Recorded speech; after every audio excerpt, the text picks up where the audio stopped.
जय श्री गणेश। कामदेव के सहचर वसंत के आविर्भाव का वर्णन। सूत जी बोले, प्रजापति ब्रह्मा जी का यह वचन सुनकर प्रसन्नचित हो नारद जी उनसे कहने लगे। नारद जी बोले, हे महान, हे विधे, हे महाभाग, हे विष्णु शिष्य, हे महामते, पर तत्व के प्रकाशक तथा शिव भक्त आप धन्य हैं। हे धर्मज्ञ, आपने अरुंधति की तथा पूर्व जन्म में उसकी स्वरूप भूता संध्या की बड़ी उत्तम दिव्य कथा सुनाई, जो शिव भक्ति की वृद्धि करने वाली है। और अब आप शिव का परम चरित्र, जो संपूर्ण पापों का विनाशक है तथा मंगल को प्रदान करने वाला है, उसे सुनाइए। जब काम ने प्रसन्न होकर रति को प्राप्त कर लिया और ब्रह्मा तथा उनके मानस पुत्र चले गए तथा संध्या तप करने चली गई, उसके बाद क्या हुआ? सूची बोले, इस प्रकार आत्म तत्वज्ञ देव ऋषि नारद का वचन सुनकर अत्यंत प्रसन्न हो ब्रह्मा जी यह बात कहने लगे। ब्रह्मा जी बोले, हे नारद, हे विपेंद्र, शिव लीला से परिपूर्ण उस महान कल्याणकारी शिव चरित्र को सुने। आप धन्य हैं क्योंकि आप शिव जी के भक्त हैं। हे तात, पहले जब मैंने शिव माया से मोहित होकर अंतर ध्यान हो गया, तब शिव के वाक्य रूपी विश्व से दुखी हो अपने मन में विचार करने लगा। शिव माया से मोहित हुआ मैं बहुत देर तक अपने चित्त में विचार करके उनसे जिस प्रकार ईर्ष्या करने लगा, उसे आप से बताता हूँ, सुनिए। तत्पश्चात मैं वहां पहुंचा जहां दक्ष आदि स्थित थे, और वहां रति सहित कामदेव को देखकर मैं कुछ मदमस्त हो गया। हे नारद, दक्ष तथा अपने अन्य मानस पुत्रों से प्रीति पूर्वक बातचीत करके शिव माया से विमोहित मैं इस प्रकार उनसे कहने लगा। ब्रह्मा जी बोले, हे दक्ष, हे महर्षि आदि पुत्रों, मेरी बात सुनो और उसे सुनकर मेरे कष्ट को दूर करने का उपाय करो। स्त्री के प्रति मेरी अभिलाषा देखकर महायोगी शिव ने मेरी निंदा की और उन्होंने मुझे तथा तुम लोगों को बहुत फटकारा, और उसके कारण मैं दुख से संतप्त हूँ, और यही भी मुझे चैन, कहीं भी मुझे चैन नहीं मिलता। अतः जिस प्रकार वह भी स्त्री को ग्रहण करें, वह यत्न करो। जब वे स्त्री को स्वीकार करेंगे तभी हमारा वह दुख दूर होगा। किंतु विचार करने पर मैं समझता हूँ कि यह कार्य बड़ा कठिन है। जब उन्होंने मुनियों के समक्ष ही मेरे कांत परिग्रह की अभिलाषा मात्र से मुझे धिक्कारा, तो वह स्वयं किस प्रकार स्त्री ग्रहण करेंगे? इस त्रिलोक में कौन सी ऐसी स्त्री है जो उनके मन में विराजमान होकर उन्हें योग मार्ग से हटाकर मोह में डाल सकती है? कामदेव भी इन्हें मोहित करने में असमर्थ नहीं है, क्योंकि वह परम योगी हैं और स्त्रियों के नाम को भी सहन नहीं कर सकते। जो प्रसंग के द्वारा भी स्त्री का नाम कदापि नहीं सहन कर सकता, तो भला वह वाणी से स्त्री ग्रहण कर किस प्रकार सृष्टि कार्य में प्रवृत्त हो सकता है? इस पृथ्वी में बड़े बड़े देवता भी माया के बंधन में पड़े हुए हैं। जो बचे हुए हैं वे विष्णु के बंधन में बंधे हैं, और जो कुछ देवगण है वह शंभु के उपायों से आबद्ध है। संसार से विमुक्त तथा एकांत विरागी सदा शिव के अतिरिक्त और कौन है जो ऐसा दुष्कर कार्य कर सकता है? इस प्रकार दक्ष आदि पुत्रों से कहकर रति सहित कामदेव को वहां देखकर मैं आनंद पूर्वक उनसे कहने लगा। ब्रह्मा जी बोले, मेरे श्रेष्ठ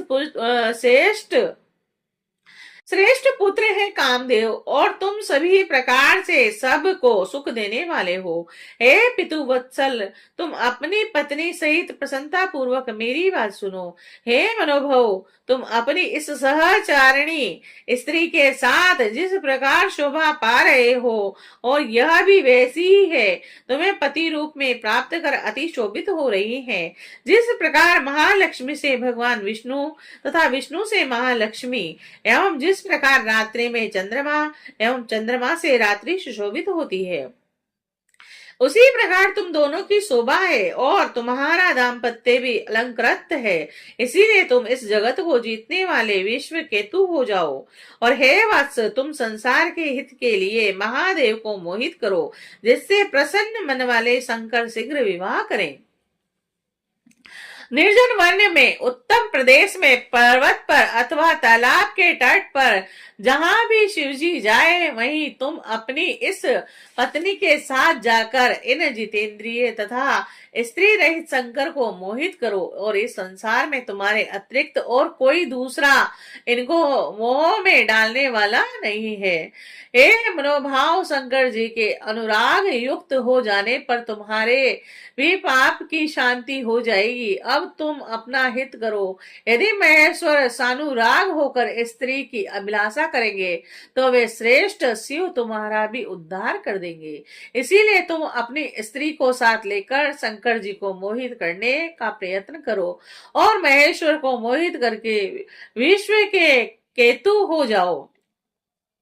ब्रह्मा जी बोले, संसार के प्रभु एवं अपने पिता मुझ ब्रह्मा की बात सुनकर वह कामदेव मुझ जगतपति से कहने लगा।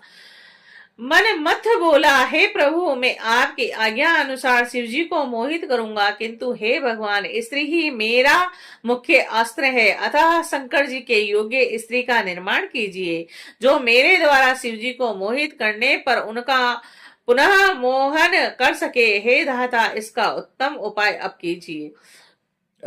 ब्रह्मा जी बोले, कामदेव के इस प्रकार कहने पर मैं प्रजापति ब्रह्मा अपने मन में विचार करने लगा कि किस प्रकार की स्त्री से शिव को मोहित किया जाए, और इस प्रकार चिंता में निमग्न हुए मुझ से जो श्वास निकला, उसी से पुष्प समूहों से विभूषित वसंत उत्पन्न हुआ, और उसके शरीर की क्रांति लाल कमल के समान थी, और उसकी आंखें विकसित कमल के समान थी। उसका मुख संध्या के समय उदय हुए पूर्ण चंद्रमा के समान मनोहर था, और उसकी नासिका भी वो सुंदर थी, और उसके चरणों में सिंह के समान आवृत थे, और वह काले तथा घुंघराले केसों से शोभायमान हो रहा था।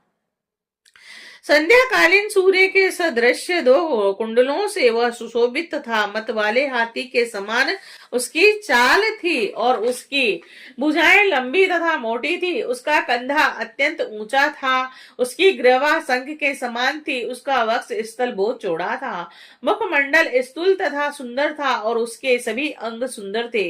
वह श्याम वर्ण का था, सभी लक्षणों से युक्त, वह सबको मोहित करने वाला और काम को बढ़ाने वाला तथा अत्यंत दर्शनीय था। इस प्रकार पुष्प गुच्छों से सुशोभित हुए बसंत के उत्पन्न होते ही सुगंधित वायु चलने लगी।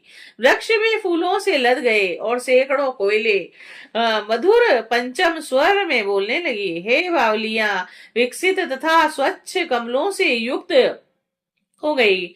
इस प्रकार उत्पन्न हुए उस श्रेष्ठ बसंत को देखकर मैं ब्रह्मा कामदेव से मधुर शब्दों में कहने लगा। ब्रह्मा जी बोले, हे पुत्र कामदेव तुल्य, यह बसंत अब तुम्हारे लिए अनुकूल मित्र उत्पन्न हो गया है। अब यह तुम्हारी सब प्रकार से सहायता करेगा। जिस प्रकार पवन अग्नि का मित्र बनकर सदा उसका उपकार करता रहता है, उसी प्रकार यह बसंत भी तुम्हारा मित्र बनकर सदा तुम्हारे साथ रहेगा। रमण में हेतु होने के कारण यह तुम्हारे साथ निवास करेगा। इसीलिए इसका नाम बसंत होगा। लोक का अनुरंजन तथा तुम्हारा अनुगमन ही इसका कार्य होगा। बसंत कालीन यह मलयानील इस वसंत का श्रृंगार बनकर इसके मित्र रूप से बना रहेगा, जो सदा तुम्हारे अधीन रहेगा। इस प्रकार तुम्हारे मित्र रहते हैं, उसी प्रकार यह विभोग आदि हाव तथा 64 कलाएं रति के साथ सुहृद होकर रहेंगी। ये काम तुम अपने इस वसंत आदि सहचरों तथा रति के साथ उदत होकर महादेव जी को मोहित करो। हे तात, अब मैं यत्न पूर्वक अच्छी तरह मन में सोच विचार कर उस कामनी को प्राप्त करूंगा, जो भगवान शंकर को मोहित कर लेगी। ब्रह्मा जी बोले, इस प्रकार मुझ सूर्य श्रेष्ठ ब्रह्मा के कहने पर उस कामदेव ने पत्नी सहित मेरे चरणों में प्रणाम किया और पुनः दक्ष एवं मेरे मानस पुत्रों को प्रणाम कर कामदेव उस स्थान पर गया जहां आत्म स्वरूप शंकर जी गए थे। श्री शिवाय नमस्तुभ्यम।